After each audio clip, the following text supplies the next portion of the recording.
হরি বড় মেয়ের মুখের দিকে চাহিয়া দেখিলেন, তাহার চোখ দুটি জলে ভরিয়া আসিয়াছে। তার মনে বড় কষ্ট হইল, কিন্তু মেয়ের যতই সাধের জিনিস হোক, পুঁইশাকের পক্ষাবলম্বন করিয়া দুপুরবেলা স্ত্রীকে চটাইতে তিনি আদৌ সাহসী হইলেন না। নিঃশব্দে খিড়কি দোর দিয়া বাহির হইয়া গেলেন। বসিয়া রাধিতে রাধিতে বড় মেয়ের মুখের কাতর দৃষ্টি স্মরণে পড়িবার সঙ্গে সঙ্গে অন্নপূর্ণার মনে পড়িল, গত অরন্ধনের পূর্বদিন বাড়িতে পুঁইশাক রান্নার সময় খেন্তি আবদার করিয়া বলিয়াছিল, মা, অর্ধেকগুলো কিন্তু একা আমার, অর্ধেক সব মিলে তোমাদের। বাড়িতে কেহ ছিল না। তিনি নিজে গিয়া উঠানের ও খিড়কি দোরের আশেপাশে যে ডাটা পড়িয়াছিল সেগুলি কুড়াইয়া লইয়া আসিলেন। বাকিগুলা কুড়ানো যায় না, ডোবার ধারে ছাইগাদায় ফেলিয়া দিয়াছে।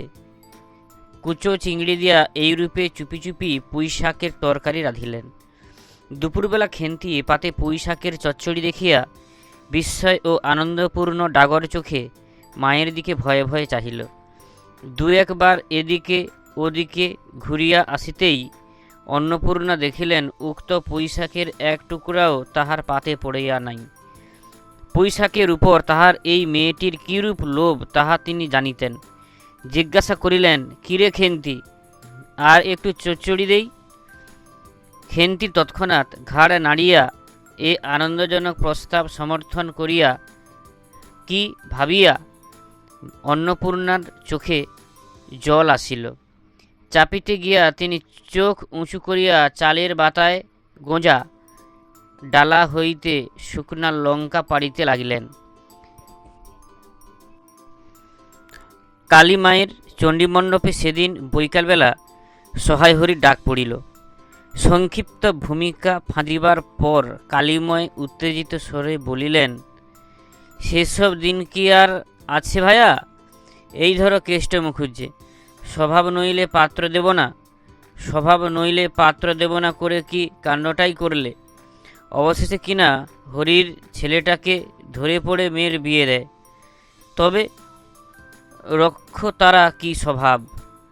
রাম বলো, ৬-৭ পুরুষে ভঙ্গ, পচা ছত্রিয়া পরে সুর নরম করিয়া বলিলেন, তা সমাজের সেই সব শাসনের দিন কি আর আছে? দিন দিন চলে যাচ্ছে, বেশি দূর যাই কেন? এই যে তোমার মেয়েটি ১৩ বছরের। আহা, ১৩ আর মলয় তফাৎ কিসের শুনি? ১৩ আর মলয় তফাৎটা কিসের? আর সে ১৩ই হোক, চাই ১৬ই হোক, চাই ৮৫ হোক, তাতে আমাদের দরকার নেই। সে তোমার হিসেব তোমার কাছে। কিন্তু পাত্তর আশীর্বাদ হয়ে গেল, তুমি বেঁকে বসলে কি জন্যে শুনি? ও তো একরকম উচ্ছগণ্ডু করা মেয়ে। আশীর্বাদ হওয়াও যা, বিয়ে হওয়াও তা, ৭ পাকের যা বাকি এই তো। সমাজে বসে এসব কাজগুলো তুমি যে করবে আর আমরা বসে বসে দেখব, এ তুমি মনে ভেবো না। সমাজের বামুনদের যদি জাত মারবার ইচ্ছে না থাকে, মেয়ের বিয়ের বন্দোবস্ত করে ফেলো। পাত্তর রাজপুত্তর না হলে পাত্তর মেলে না। গরিব মানুষ, দিতে থুতে পারবে না বলেই সীমন্ত মজুমদারের ছেলেকে ঠিক করে দিলাম। লেখাপড়া নাই বা জানল, জজ ম্যাজিস্ট্রার না হলে কি মানুষ হয় না? দিব্যি বাড়ি, বাগান, পুকুর।